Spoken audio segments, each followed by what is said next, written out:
Amrita, how do you explain what's happening with natural gas right now? Where do you think it goes? Just how high? I mean, look, the U.S. gas prices, of course, driven quite a lot by what's going on in Europe.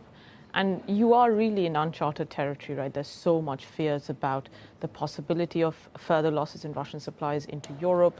And that is just keeping the market very, very nervous. I mean, it's not that the balances have tightened that much to warrant these kind of moves, but it's an unanchored market right now. And sentiment is such that you are seeing, and you will continue to see such crazy moves ahead of the winter. And there's a lot of fear in particular about how much demand destruction there's going to be. Industry is already cutting back quite significantly.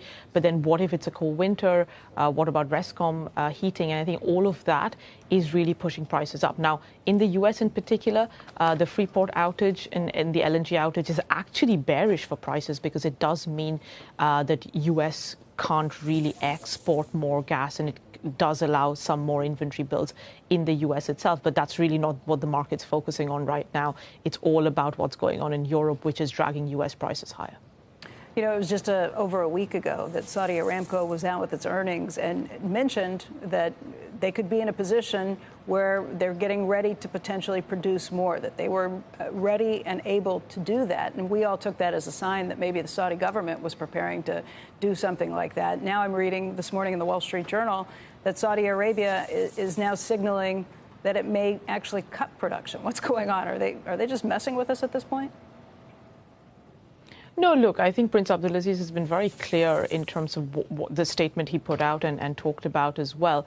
And, you know, he rightly called this a yo-yo market because this market is working or just kind of going off on random headlines. Even bullish headlines are being interpreted bearishly, and you've seen prices come off. And it's just right now, and I've been saying this for a few weeks now, we've had mostly algos trading this market, and you've seen huge volatility. All Prince Abdulaziz is trying to say to the market is that, look, yes, there are concerns about a recession. Now there are even rumors or concerns around a potential return of Iran.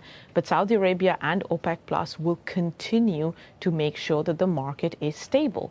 And this fear, which has led to this rapid drop in oil prices, that's essentially what he came out and talked about, is that OPEC Plus are still in control of the market, and that should not be forgotten.